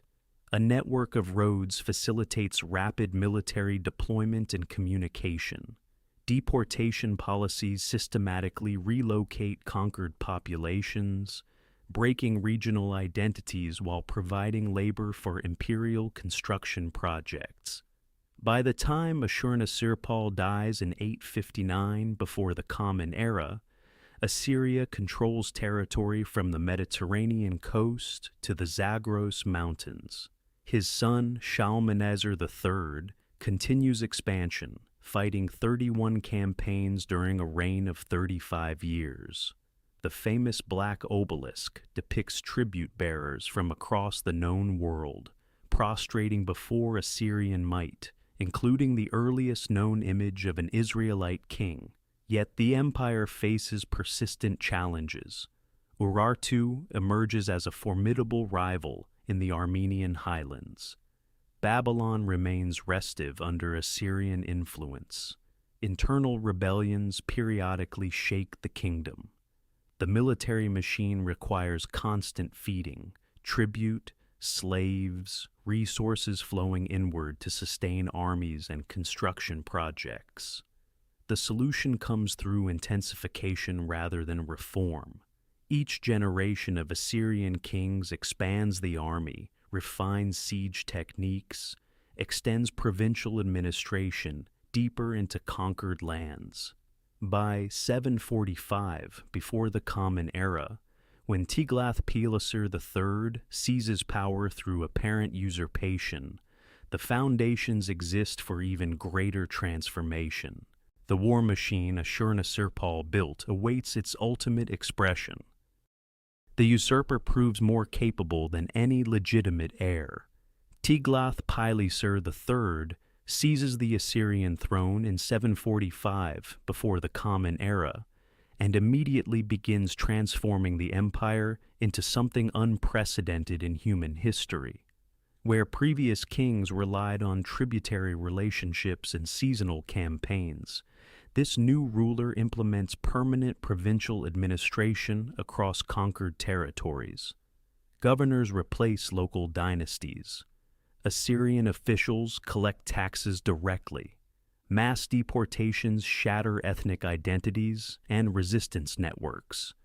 The scale of reorganization staggers the ancient world. Tiglath-Pileser conquers Babylon and assumes its throne personally, uniting the two great Mesopotamian powers under single rule. He crushes the kingdom of Israel, deporting tens of thousands to distant provinces.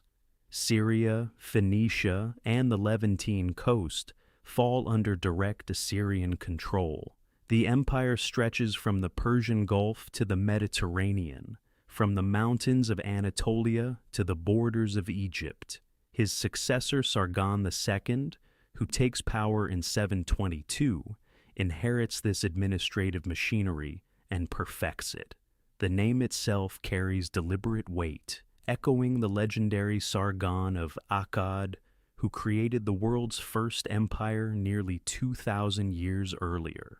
This new Sargon proves equally ambitious. He destroys the northern kingdom of Israel completely, erasing it from the map of nations. Samaria falls after 3 years of siege, its population scattered across the empire in the most thorough deportation yet attempted. Sargon constructs an entirely new capital at Dur-Sharakin, a city built from nothing in the Assyrian heartland. The complex covers nearly 300 hectares, its walls enclosing palaces, temples, and administrative buildings of unprecedented magnificence. Colossal winged bulls guard every gateway, their human faces gazing with serene menace at all who enter. Relief sculptures line corridor after corridor, depicting the king's victories in meticulous detail. Yet, Sargon dies in battle against mountain tribes in 705, his body lost on the field. The Assyrians interpret this as divine punishment, though for what transgression remains unclear. His son, Sennacherib, inherits an empire at its zenith and a theological crisis that demands resolution. Sennacherib responds with violence that surpasses even Assyrian norms. He abandons his father's unfinished capital and transforms Nineveh into the greatest city the world has ever seen.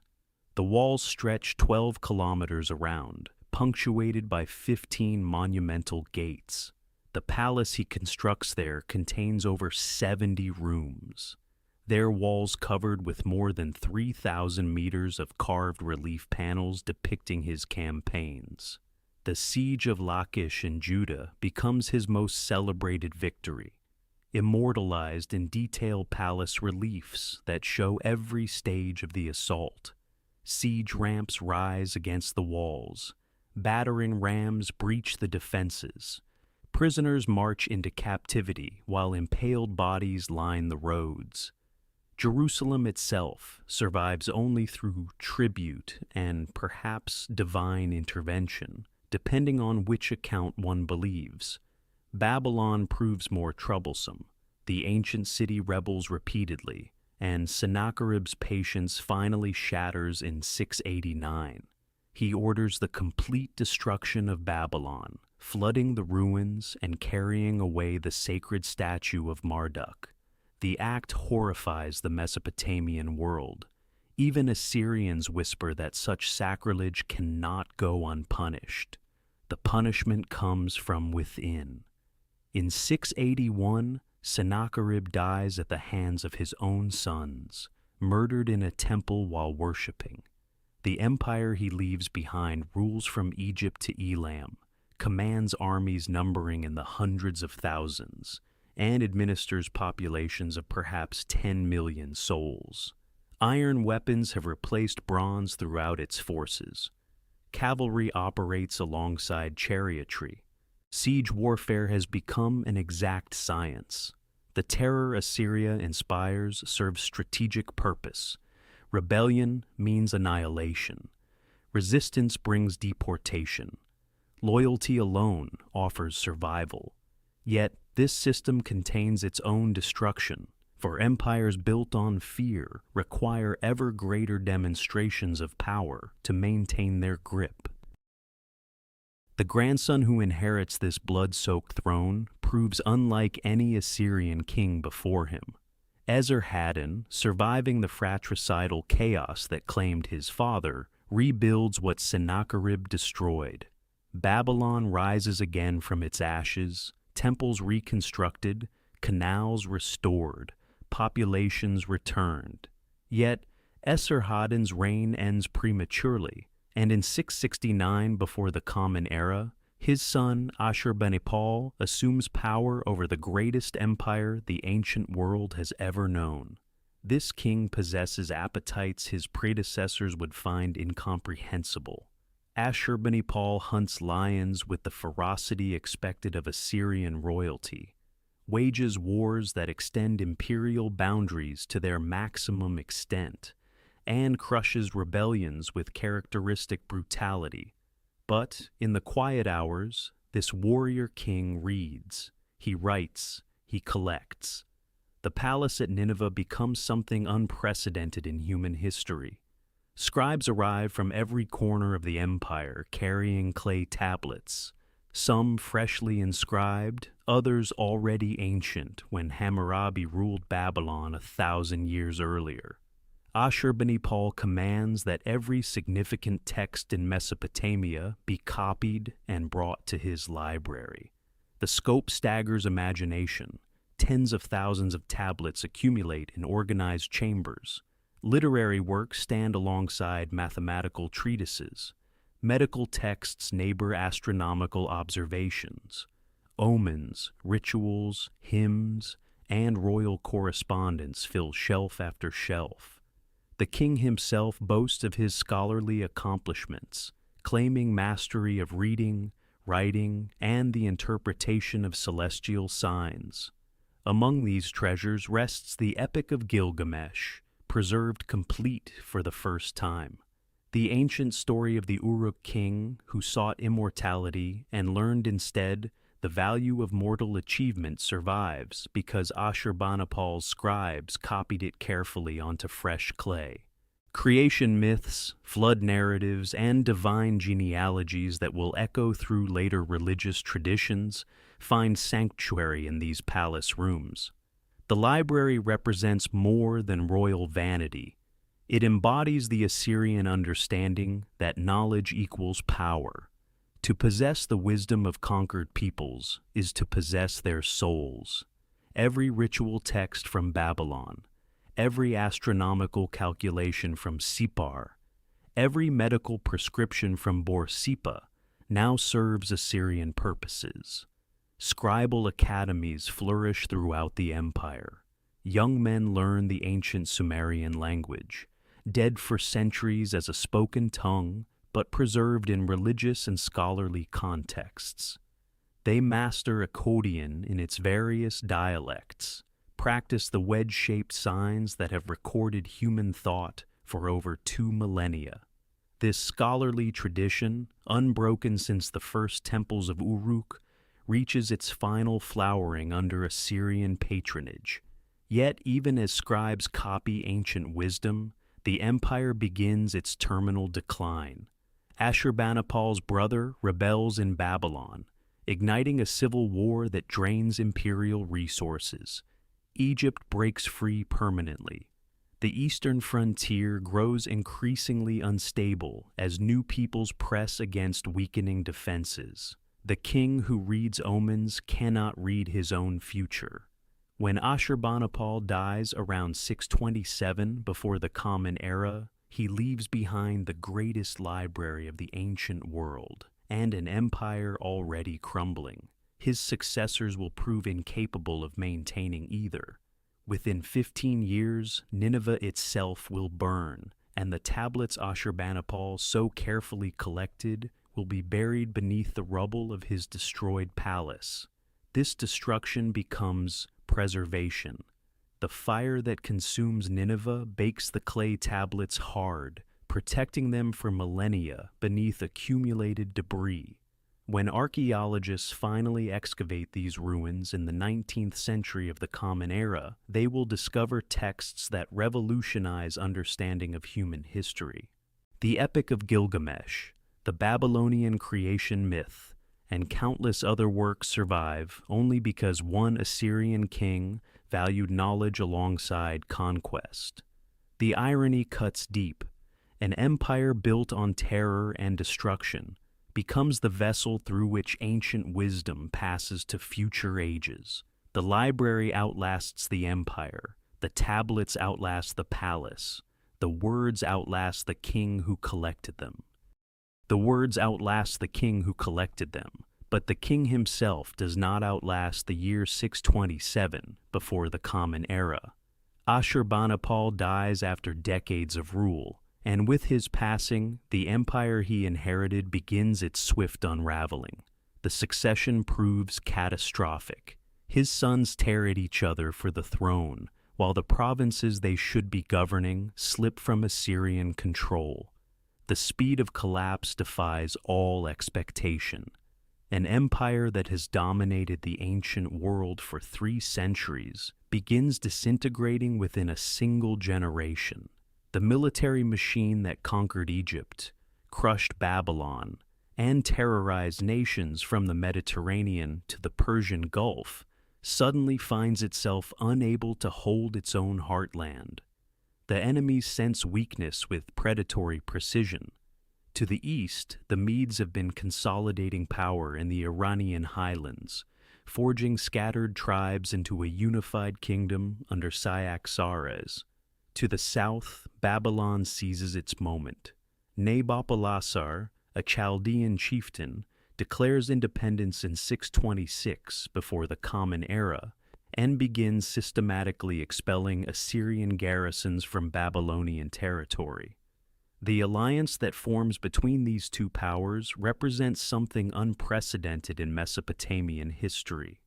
Median warriors from the mountains join forces with Babylonian armies from the plains, united by a single purpose: the complete destruction of Assyria. This is not conquest for tribute or territorial expansion. This is annihilation. The Assyrian heartland shrinks with terrifying rapidity. City after city falls to the allied forces. Ashur, the ancient religious capital whose god gave the empire its name, is captured in 614 before the Common Era. The temples where Assyrian kings had worshipped for a millennium are plundered and burned. The sacred precincts that had witnessed coronations and triumphs become scenes of devastation. Nineveh remains, the greatest city in the world, protected by walls stretching 12 kilometers around its perimeter, defended by towers and moats, and the accumulated engineering of centuries. Within these fortifications, the last Assyrian king, Sin-shar-ishkun, prepares for the siege that will determine whether his empire survives or perishes. The allied armies converge in 612 before the Common Era. Median cavalry sweep across the plains, while Babylonian infantry establish siege positions. The assault begins with methodical precision, the attackers having learned from Assyrian siege techniques perfected over generations of conquest. The Tigris River, which has sustained Nineveh for centuries, becomes the instrument of its destruction. The Allies divert its waters, flooding sections of the city walls and undermining foundations that have stood for generations. The defenses that seemed impregnable begin to crumble. The final assault comes in the summer heat. Through breaches in the walls, Allied soldiers pour into streets that have never known foreign conquest. The palaces of Sennacherib and Ashurbanipal, repositories of imperial glory and accumulated wisdom, are systematically destroyed. Sin-shar-ishkun reportedly dies in the flames of his own palace, choosing immolation over capture. The destruction proves absolute. Nineveh, which had housed perhaps 150,000 inhabitants at its peak, is reduced to smoking ruins. The Allied victors do not occupy the city or rebuild it. They leave it as a monument to Assyrian hubris, a warning visible for generations. A remnant Assyrian force retreats westward to Haran, proclaiming a new king and hoping for Egyptian assistance. But the Egyptians, arriving too late, cannot reverse the verdict of history.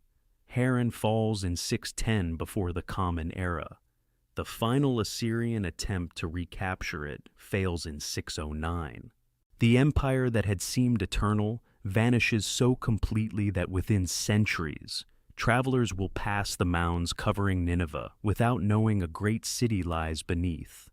The terror of nations becomes dust and legend, remembered only in the curses of those it had oppressed. Yet from Assyria's ashes rises something magnificent. The Chaldean dynasty that helped destroy Nineveh now inherits the mantle of Mesopotamian greatness. Nabopolassar, the rebel who defied Assyrian might, dies in 605 before the Common Era, leaving his son a kingdom poised for unprecedented glory. Nebuchadnezzar II ascends to power already battle-tested. He has commanded armies, crushed Egyptian forces at Carchemish, and proven himself worthy of the throne his father carved from rebellion. Now he turns from conquest to creation, transforming Babylon into the ancient world's most spectacular city. The scale of Reconstruction defies imagination. Babylon expands to cover nearly 1,000 hectares, protected by double walls so thick that chariots can race along their tops. The outer wall stretches for 18 kilometers, punctuated by towers at regular intervals. A moat fed by the Euphrates surrounds everything, making the city virtually impregnable. Within these defenses rises architectural wonder. The processional way stretches northward from the city center, paved with limestone slabs over a meter wide. Walls of glazed brick line this sacred avenue, decorated with 120 lions in yellow and brown against brilliant blue backgrounds. Each lion strides forward eternally, guardians of the path to divine presence. The Ishtar Gate crowns this processional masterpiece. Towering nearly 15 meters high, faced entirely in lapis blue glazed bricks, it displays alternating rows of bulls and dragons in yellow and white relief. The Mushusu dragon, sacred to Marduk, coils its serpentine body alongside the bull of Adad. Visitors approaching Babylon see this gate shimmering in sunlight, announcing that they enter no ordinary city, but the dwelling place of the King of Gods. Beyond the gate, The ziggurat at Temenanki rises in 7 stages toward heaven. This temple tower, dedicated to Marduk, reaches perhaps 90 meters high. Its name means house of the foundation of heaven and earth, and pilgrims from across the empire climb its external staircases to reach the shrine at its summit. Later traditions will remember this structure as the Tower of Babel, symbol of human ambition reaching toward the divine. The palace complex sprawls across the northern quarter. Nebuchadnezzar builds not 1, but 3 palaces, each more elaborate than the last. The southern palace alone contains 5 courtyards surrounded by hundreds of rooms. Throne room walls blaze with glazed brick decorations showing stylized trees and lions. Here, the king receives tribute from conquered peoples, administers justice, and plans campaigns that will extend Babylonian power from Egypt to the Persian Gulf. Tradition speaks of gardens rising in terraces above the plain, an artificial mountain green with exotic plants in the midst of flat Mesopotamia. Whether these legendary hanging gardens actually existed remains debated, but the engineering capability certainly did.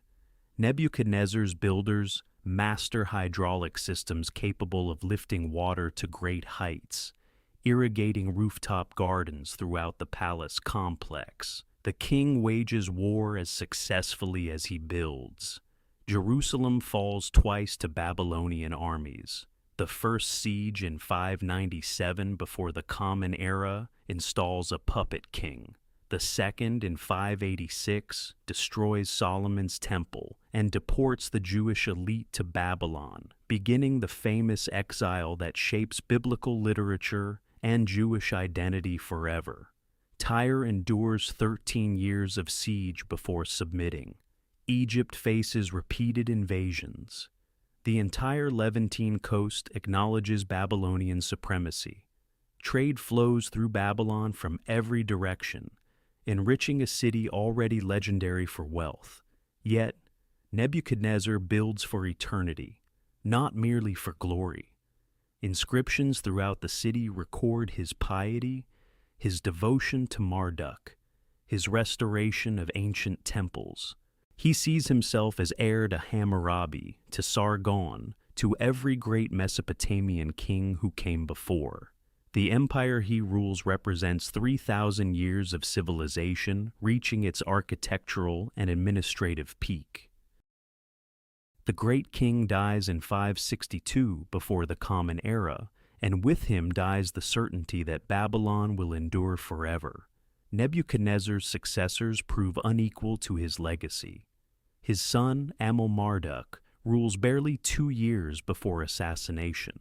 Neriglissar, the usurper, manages 4 years.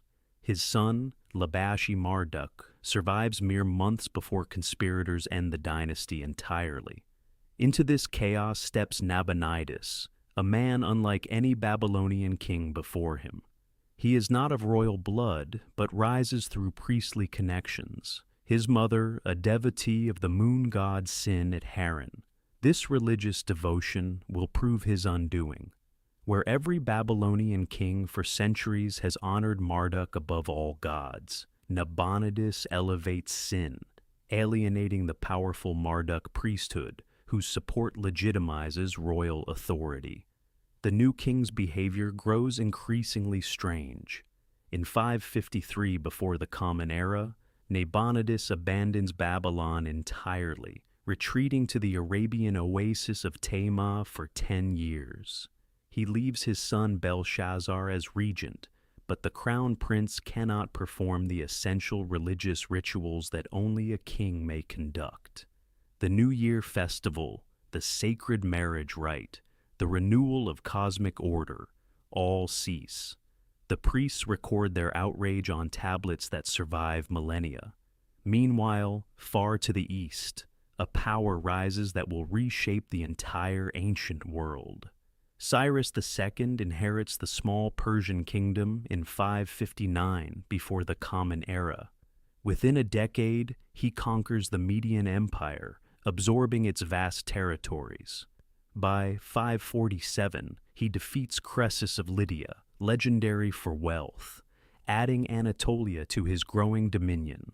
The Babylonian priests watch these conquests with growing interest rather than alarm. Cyrus presents himself differently than previous conquerors. He honors local gods, respects native traditions, rules through existing elites rather than imposing foreign systems. To a priesthood alienated by their own king's religious innovations, the Persian monarch begins to seem like deliverance rather than destruction. Nabonidus finally returns to Babylon in 539 before the Common Era, but too late. The empire has crumbled from within. Provincial governors question central authority. Trade routes shift toward Persian-controlled territories. The army, long neglected, lacks the strength to defend borders stretching from Egypt to the Persian Gulf. Cyrus moves against Babylon in the autumn of 539. The Battle of Opis proves brief and decisive. Babylonian forces collapse. The strategic city of Sippar falls without resistance. Then comes the moment that echoes through history. Babylon itself opens its gates. The great walls that Nebuchadnezzar built to last eternity prove irrelevant when defenders refuse to fight. Persian forces enter through the Euphrates riverbed, the waters diverted or lowered, walking beneath the walls that no army could breach. The city that withstood every siege for centuries surrenders without significant battle. Cyrus enters Babylon 17 days later in triumph, presenting himself not as conqueror, but as liberator. The famous Cyrus cylinder, inscribed in Akkadian cuneiform, proclaims that Marduk himself chose the Persian king to restore proper worship, to end Nabonidus's impieties, to return exiled peoples to their homelands. The Jewish captives received permission to return to Jerusalem and rebuild their temple, an act remembered in biblical texts as divine deliverance. Nabonidus survives, exiled to distant Carmania. His fate a mercy compared to the brutal executions previous Mesopotamian conquerors inflicted on defeated kings. Babylon itself suffers no destruction, no looting, no mass deportations. The city continues as a major administrative center, its temples maintained, its festivals resumed under Persian patronage. Yet, something fundamental has ended. For 3,000 years, Mesopotamian civilization generated its own empires, its own dynasties, its own transformations. Now it becomes a province within a larger Persian world, then Greek under Alexander, then Parthian, then Sasanian. The cuneiform script gradually fades from use, the last datable tablet inscribed in 75 of the Common Era. The ziggurats crumble, the canals silt up, the cities that invented urban civilization return to desert. But nothing truly disappears. The astronomical observations, the mathematical systems, the legal principles, the literary traditions, all flow outward through Persian, Greek, and Roman channels into the foundations of Western civilization. Every time humanity measures angles in degrees, divides hours into minutes, writes contracts binding future generations, or tells stories of floods and heroes, the land between two rivers speaks again. The land between two rivers falls silent, yet its voice echoes through every civilization that follows. When the last cuneiform scribe sets down his stylus in the 1st century of the Common Era, he cannot know that the knowledge preserved on clay tablets will sleep beneath desert sands for nearly 2 millennia before awakening to reshape modern understanding of human origins. The rediscovery begins in the 19th century, when European archaeologists excavate the mounds of Iraq and unearth libraries buried since antiquity. The Epic of Gilgamesh emerges from the ruins of Nineveh, revealing flood narratives that predate biblical accounts by 1,000 years. Scholars realize that stories considered uniquely Hebrew, the deluge, the garden, the tower reaching toward heaven, flow from Mesopotamian springs. The foundations of Western religious tradition prove deeper and older than anyone imagined. Yet the most profound legacy requires no archaeological recovery because it never disappeared. The Babylonian mathematical system, based on 60, survives intact in every clock face and every geometric calculation. 60 seconds compose each minute. 60 minutes compose each hour. 360 degrees describe the circle. These numbers feel natural, inevitable, as though mathematics itself chose them. But they represent choices made in Babylon 4,000 years ago, preserved through Greek and Arabic transmission into the modern world. The astronomical observations prove equally immortal. Babylonian priests tracked planetary movements across centuries, developing predictive models that Greek astronomers inherited and refined. The zodiac, the 7-day week, the division of day and night into 12 hours each, all emerge from temples along the Euphrates. When modern astronomers calculate celestial mechanics, they build upon foundations laid by observers who watched the same stars from ziggurat platforms. Legal principles travel similar paths. Hammurabi's concept that written law should govern society, that punishment should fit crimes, that the powerful should not oppress the weak. These ideas flow through Persian, Greek, and Roman legal traditions into the constitutional foundations of modern nations. Every written contract, every codified statute, every principle that law should be knowable and consistent traces ancestry to clay tablets inscribed in Old Babylonian script. The agricultural innovations prove equally foundational. Irrigation techniques developed along the Tigris and Euphrates spread throughout the ancient world, enabling civilizations to flourish in arid regions from Egypt to Central Asia. The plow, the wheel, the sail, technologies refined in Mesopotamian workshops, become universal tools of human expansion. Urban planning itself begins here.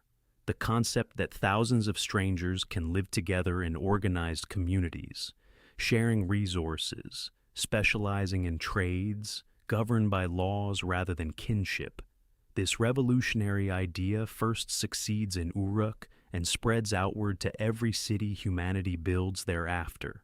The metropolis as social form, the marketplace as economic institution, the temple as community center, all originate in the land between two rivers.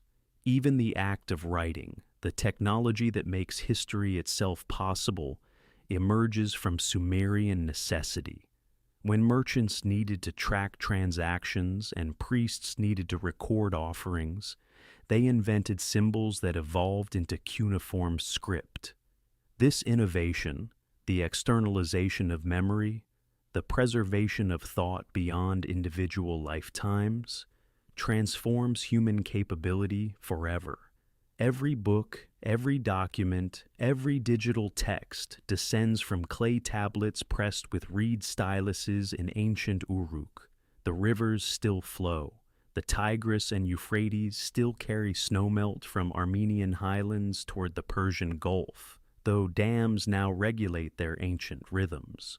The land they water still produces grain, still supports human communities, still remembers in its very soil the civilizations that rose and fell across 10,000 years.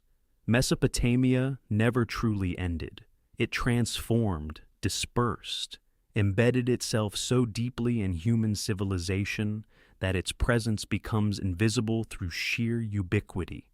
The hours measured, the laws obeyed, the stories told, the cities inhabited, all carry Mesopotamian inheritance.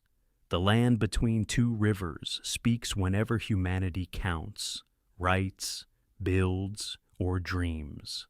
Thank you for journeying through 10,000 years of human civilization with us. If these stories of the land between two rivers have illuminated the origins of our world, please subscribe to join future explorations of history's greatest chapters.